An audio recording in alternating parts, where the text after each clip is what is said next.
बहुत दिक्कत हो रही है सर यहाँ पे। नमस्कार, मैं शिवम, आप देख रहे हैं ऑनलाइन न्यूज़ इंडिया। खोड़ी गांव में मौजूद हैं हम। अभी तक यहाँ सैकड़ों घरों को जमींदोज कर दिया गया है, लेकिन ये बहुत बड़ी कॉलोनी देखिए, लगभग 10,000 से भी ज़्यादा घर हैं यहाँ पे। ये जो पूरी कॉलोनी आप देख रहे हैं, इस पूरी कॉलोनी को तोड़ने का आदेश आया है प्रशासन के द्वारा। लेकिन एक दिलचस्प तस्वीर दिखाएंगे आपको। ये तस्वीर देखिए आप, इधर आप कॉलोनी देख पा रहे होंगे और सामने एक चमचमाती हुई खड़ी बिल्डिंग देख पा रहे होंगे। वो बिल्डिंग देखिए, वो बिल्डिंग भी इसी कॉलोनी के अंतर्गत ही आती है, इसी एरिया में आती है, खोड़ी गांव में आती है। लेकिन वो बिल्डिंग लीगल है, वो बिल्डिंग नहीं तोड़ी जाएगी। लेकिन जो गरीबों के घर हैं वो तोड़ दिए जाएंगे, वो जमींदोज कर दिए जाएंगे। तो इसकी वजह क्या है, इसकी पड़ताल होनी चाहिए, इसकी जांच होनी चाहिए। और सबसे दिलचस्प चीज़, खट्टर सरकार, मोदी सरकार को इन लोगों के बारे में सोचना चाहिए कि जिन लोगों को वो, जिनके घरों को वो जमींदोज कर रहे हैं, जिनको घरों से पलायन करने के लिए मजबूर कर रहे हैं, वो आखिर यहाँ से निकल के कहाँ जाएंगे? क्या उनके लिए कोई व्यवस्था सरकार के द्वारा कराई जाएगी कि नहीं, ये सबसे बड़ा सवाल है। कुछ दिलचस्प तस्वीरें दिखाते हैं। खोड़ी गाँव में वैसे तो अभी तक बिजली आ रही थी, पानी भी आ रहा था, शिक्षा की व्यवस्था भी थी, लेकिन अभी सभी चीज़ों को बंद कर दिया गया है प्रशासन के द्वारा। अभी ना तो यहाँ पानी आ रहा है, ना बिजली आ रही है। गर्मी बेतहाशा है, दिल्ली की गर्मी आपको पता ही होगा, टेम्परेचर 40 पार है। लेकिन ये लोग बिना बिजली के, बिना पानी के यहाँ रहने के लिए मजबूर हैं। और अब देखिए, ये एक छोटा सा घर नुमा स्कूल बना हुआ है, और इस स्कूल की जो स्थापना की गई थी वो माननीय महंत श्री सुरेंद्र नाथ अवधूत के द्वारा की गई थी, जो कि कालका जी मंदिर के महंत हैं। और देखिए कि हिंदू महासंघ दिल्ली के जो हैं वो अध्यक्ष भी हैं, इन सभी चीज़ों को देख पा रहे होंगे। तो जो सरकार इस बात का दावा करती है कि हम हिंदूवादी सरकार हैं, हिंदुओं का संरक्षण हमारे लिए प्रथम भूमिका है, वो सरकार कैसे उन्हीं के घरों को जमींदोज करने का काम कर रही है। ये देखिए, ये घर नुमा एक, आप कह सकते हो, स्कूल बना हुआ है। यहाँ पे अनाथ बच्चों की पढ़ाई कराई जाती थी। खोड़ी गांव की ये तस्वीर है। लोग हैं, लॉकडाउन की वजह से अभी ये स्कूल बंद चल रहा है। लोगों से बात करेंगे कि जब इनके घर को तोड़ दिया जाएगा, इनके घर को जमींदोज कर दिया जाएगा, तो ये आखिर कहाँ जाएंगे और किसके पास ये अपनी गुहार लेके जाएंगे? और जिस सरकार को वोट दिए थे, क्या वो सरकार मदद करने के लिए इन लोगों को सामने आएगी कि नहीं? ये सबसे बड़ा सवाल है। आपका ये घर है? हाँ सर, ये घर है। यहाँ पे जो है कि स्कूल चलता था, अभी लॉकडाउन की वजह से बंद है। स्कूल भी चलता था और सिलाई की मशीन जो लगी हुई थी, लेडीज़ों को, लड़कियों को सिखाते थे। यही सब काम होता है यहाँ पे। अब तो प्रशासन की तरफ से इसे तोड़ने का आदेश आया है। हाँ, अब सर आदेश आया है। बच्चे छोटे छोटे सारे, सब हम लोग कहाँ जाएंगे? इस पानी, लाइट सब कुछ बंद कर दिया है। अब सब क्या होगा क्या नहीं, सब समझ में नहीं आता है। कैसे रहेंगे आप लोग? अब क्या बताएं सर, कैसे रहेंगे? बहुत दिक्कत हो रही है सर यहाँ पे। पानी भी पीने के लिए आपको बाहर से कई किलोमीटरों से चल के लाना पड़ता है। संकुचित पानी पीते हैं, जहाँ दिन में 5 लीटर पीते थे वहाँ 1 लीटर पी रहे हैं। कम ही ले आते पाते हैं बच्चे, साइकिल तक कितना पानी ले आएंगे? दूर से पानी, लाल कुआं से पानी ले आते हैं। अब जो खर्चा है उतना से तो कम ही ले आ पाएंगे। छोटे छोटे बच्चे हैं, कितना ले आएंगे? कोई कमाने वाला नहीं है सर। यही सब है कि क्या काम करते हैं? काम कुछ नहीं करते हैं, यही सब इसी में देखभाल करते थे, सिखाते थे ना, उसको देखभाल करते थे। अभी कोई वैसा विशेष कोई काम नहीं है। सरकार से कुछ उम्मीद है आपको?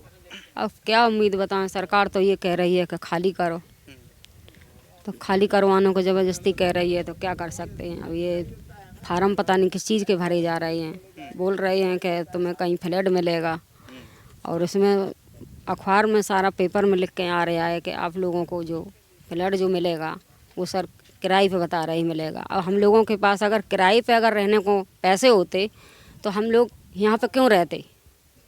किराए दे तो आप खुद भी लेके रह सकते हो। खुद भी रह सकते थे, रह के तो यहाँ पे हम लोगों को किराए पे वहाँ कहाँ भेजा जाएगा? अब किराए पे चलो, वहाँ 2-4 महीने रख देंगे, उसके बाद में बाहर निकाल के कर देंगे, तो कहाँ रहेंगे जाके? हमारे पास बच्चे भी हैं यहाँ जो पढ़ते थे, वो भी हैं, तो उनको उन बच्चों की पढ़ाई का अब क्या हुआ जो यहाँ पे पढ़ते थे? अब वो लोग कहाँ रहते हैं? बेचारे कहाँ पढ़ते हैं? सब आशा ही फेर के सब बच्चे थे, छोटे छोटे ऐसे ये सब बच्चे आते थे यहाँ पे। तो अब तो इस टाइम बंद कर हैगी सारा कुछ, लॉकडाउन की वजह से बंद है। और अभी इस टाइम जो है अब प्रशासन ने सारा कुछ करवा दिया, पानी लाइट हर चीज़। तो अब बच्चे छोटे छोटे कैसे बैठ सकते हैं? तो चीज़ों को समझिए आप लोग। स्कूल जो कि एक घरनुमा स्कूल बना था, बच्चे यहाँ पे आके पढ़ते थे। गरीब परिवारों के बच्चे जिनका कहीं प्राइवेट स्कूलों में दाखिला नहीं हो पाता था और सरकारी स्कूलों में भी उनको सही पूर्वक जगह नहीं दी जाती थी, वो लोग यहाँ पे आके पढ़ते थे, अनाथ बच्चे यहाँ पे पढ़ते थे। अब इस पूरे मकान को ध्वस्त करने की बात कही जा रही है। आपका मकान कौन सा है? हमारा मकान ये सामने है सर, कोई हमें कमाने वाला नहीं है, लकवा पेशेंट है, कोई और है नहीं, हर तरह से मोहताज हूँ। हाँ बताइए हम कहाँ जाऊँ, हर तरह से मोहताज हूँ, अब हम कहाँ जाऊँ? कोई नहीं है, सहारा न आगा है न पीछा है। ठीक है चाचा जी, भावुक मत होइए आप। सरकार आपके दर्द को नहीं समझती है, समझती चाहिए तो सामने होता, आपके सामने रोते नहीं, समझे न। लगवा पेशेंट है 7 साल से, घर बैठे हैं, कोई कमाने वाला नहीं है, कोई लड़का नहीं है, समझे, कोई सहारा नहीं है। ये सब बेचारे सहारा देते हैं। हम बताइए हम कहाँ जाऊँ, ये बताइए, सरकार का देखने नहीं। आप कहाँ के रहने वाले हैं? हम बिहार के रहने वाले हैं, सहरसा डिस्ट्रिक्ट है। बिहार में नीतीश जी की सरकार है, तो क्या उनसे कुछ आपको उम्मीद है कि जब आप यहाँ से हटाए जाएंगे, भगाए जाएंगे, तो नीतीश बाबू आपको वहाँ जगह देंगे? कुछ नहीं देगा, सब एक ही है, कुछ नहीं देगा। जमीन जथा जो था घर में बाप दादा का बेच के चले आए यहाँ, समझे ना। उस समय में काम कर रहे थे, सिक्योरिटी में काम कर रहे थे, सिक्योरिटी में काम कर रहे थे, यंग थे, उन्होंने कमा रहे थे, चले आए यहाँ। अब गाँव में कुछ नहीं है, अब कहाँ जाऊँ हम, ये बताइए, समझे ना। 42 साल सिक्योरिटी में हम काम किए, 2014 में हमको लकवा मार दिए, 7 साल हो गया।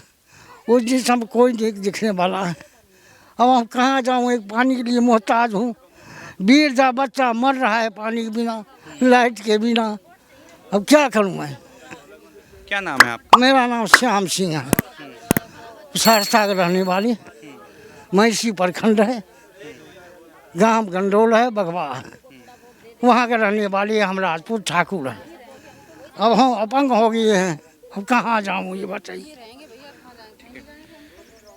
बहुत सारे लोग यहाँ पे बिहार के हैं, उत्तर प्रदेश के हैं, बंगाल के हैं, उड़ीसा के हैं, मध्य प्रदेश के हैं, हरियाणा के हैं। हरियाणा में तो ये खोंडी गांव आता ही है। तो चीज़ों को समझिए आप कि चाहे वो उत्तर प्रदेश सरकार हो, बिहार सरकार हो, बंगाल सरकार हो, उड़ीसा सरकार हो, इन सभी सरकारों को इस बात का मद्देनज़र रखना चाहिए कि जो लोग यहाँ से पलायन करके जाएंगे उनको अपने गृह राज्यों में जगह दी जाए। ये जिम्मेदारी है राज्य सरकारों की। अगर हरियाणा सरकार, खट्टर सरकार इन लोगों से यहाँ के से पलायन करने की मजबूर करती है तो उन लोगों को वहाँ ज़मीन ज़रूर मिलना चाहिए। ये देखिए मीटर देख पा रहे होंगे आप, अभी तक यहाँ पे बिजली आती थी, लेकिन अब बिजली को काट दिया गया है। ना पानी आ रहा है, ना बिजली आ रही है, गर्मी बेतहासी है। ये दादी हैं। पानी के मारे तो कटे वहाँ से डैर पे चलाई तो वो उससे मरोरी हो गई। अब मेरा तो जो कोई ठिकाना भी ना, खाना ना पानी। अब बताओगे, कोई किसी की झाड़ू लगा दे, किसी के बच्चा खिला लेती, अब गेवी सब चले जाएंगे छोड़ कर, तो मैं क्या करूँगी? मेरी समझ जनता के आप सबसे प्रार्थना है, इन झोंकड़ी झुग्गियों को भीख दे दो बस, कुछ अम्मा में कोई बात नहीं, उदास मत होइए।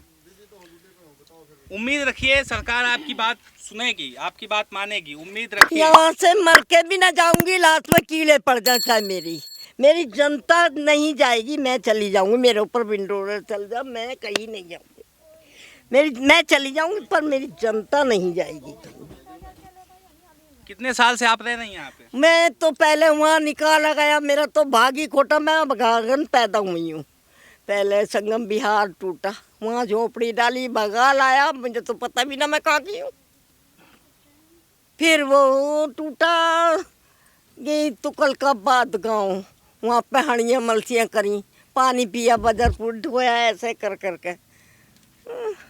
मैं क्या करूँ, मुझसे अब कुछ नहीं बोला जाता। मुझे चाहे लैट्रिन का भी पानी पीना पड़े, मुझे अपना कोई गम नहीं है, पर ये समस्त जनता मुझे भीख दे दीजिए। ये धरती माँ से प्यार है मुझे, बस। और छतरी वाले से मेरा कोई नहीं है, वो सब कोई है। आप तो बच्चे हैं, आप तो ड्यूटी निभा रहे हैं ना। मैं तो कुछ पढ़ी ना लिखी ना जानती नहीं हूँ ना, पर मुझे इससे प्यार है। जो कपड़ा दे दे वो पहन लूँ, तन ढक जा, मुझे अपना कोई भी गम नहीं है, बस मेरे बस। अरे नहीं नहीं नहीं माँ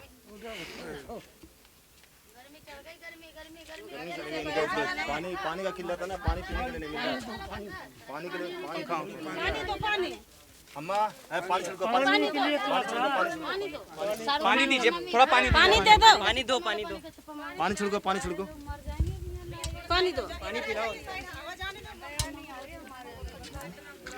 पानी छिड़को, पानी छिड़को। उठाइए, थोड़ा सा उठाइए। अम्मा जी उठिए, अम्मा अम्मा अम्मा उठिए, अम्मा उठिए, थोड़ा ऊपर लेटाओ खाट पे। अम्मा उठ जा अम्मा।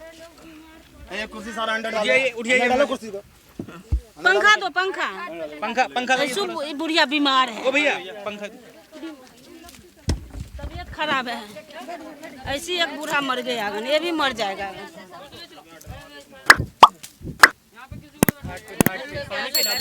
थोड़ा सा पानी पिलाइए, पानी पिलाइए। अम्मा जी तकलीफ मत लीजिए, थोड़ा पानी पीजिए, इनको पानी दीजिए, पानी पिलाइए। इनसे गर्मी बर्दाश्त नहीं हो रही है, क्या करें, कब तक झेलेंगे? गर्मी से बीमार हो गए, ये रहेंगे, खाई नहीं जाएंगे, मरेंगे, कटेंगे, यहीं रहेंगे। मुंह में पानी भी नहीं जा रहा है।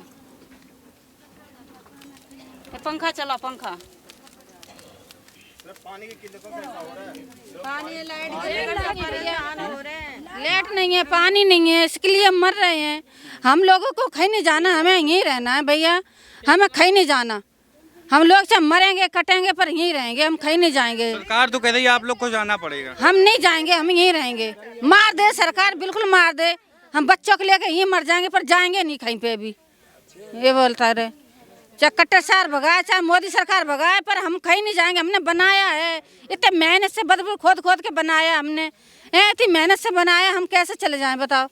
हैं, हम जमीन बेच बेच के अपने यहाँ पे लगा दिया, अब हम कहाँ जाएंगे? हम तो यहीं रहेंगे, हम कहीं नहीं जाएंगे। हैं, हम महल नहीं चाहिए किसी सरकार के, हमें झोपड़ी चाहिए यहाँ पर, है ना। हमें जैसे है मैं वैसे ही रहना चाहती हूँ, और जहाँ पे हूँ वहीं रहना चाहती हूँ। हमारे लाइट पानी का थोड़ा हमारी गुजारिश ये है कि हमारे लाइट पानी आ जाए, थोड़ी मुझे सुविधा मिल जाए, क्योंकि हम सब बहुत लाइट पानी बगैर परेशान हैं यहाँ पे। क्या नाम है आपका? पूनम देवी। कितने साल से आप रह रहे हैं यहाँ पे? जी हम 6 साल से रह रहे हैं। 6 साल से आप यहाँ पे रह रहे हैं। कभी आज के पहले प्रशासन की तरफ से आदेश आया हो कि आप घर छोड़ के जाइए? जी ऐसे ही तो आते रहते हैं, बुलडोजर भी ऊपर आई थी, ऊपर भी तोड़ के गई है सरदार कॉलोनी। तो अब सर हम पैसे इतने लगा के बनाए, घर मकान बेच कर जैसे भी हम एक झोपड़ी डाले हैं, तो हम अपने बच्चे लेके किसी तरह हम गुजारिश कर रहे हैं यहाँ पे, किसी तरह टाइम पास कर रहे हैं, किसी तरह हम लोग रह रहे हैं झोपड़ी के अंदर। हमारी झोपड़ी, सरकार से यही उम्मीद है कि हमारी सर से झोपड़ी उठाया ना जाए। जो लोगों का दर्द है काफ़ी ज़्यादा है, और पानी और बिजली की कमी से लोगों की तबीयत भी ख़राब हो रही है। खास करके जो बुज़ुर्ग लोग हैं और बच्चे हैं, उनको पानी ना मिलने की वजह से काफ़ी ज़्यादा दिक्कत उठानी पड़ रही है। तस्वीरें साफ तौर से अभी आपने देखी होगी, कैसे एक बुजुर्ग माता जी, उनकी तबीयत ख़राब हो गई। तो चीज़ें अस्त व्यस्त हैं और ज़्यादातर लोग परेशान हैं, हताश हैं। सरकार से ये उम्मीद कर रहे हैं कि वो इनके दर्द को सुनेगी, समझेगी, महसूस करेगी और इनके लिए कुछ ना कुछ किया जाएगा। फिलहाल आपकी राय क्या है, इस वीडियो को देखने के बाद कमेंट बॉक्स में ज़रूर बताएं। साथ ही साथ चैनल को सब्सक्राइब करें, वीडियो को ज़्यादा से ज़्यादा शेयर करें। मिलते हैं इसी तरह किसी और खबर के साथ, तब तक के लिए नमस्कार। इस खबर को अभी लाइक करें, शेयर करें, अभी चैनल को सब्सक्राइब करें और घंटी जरूर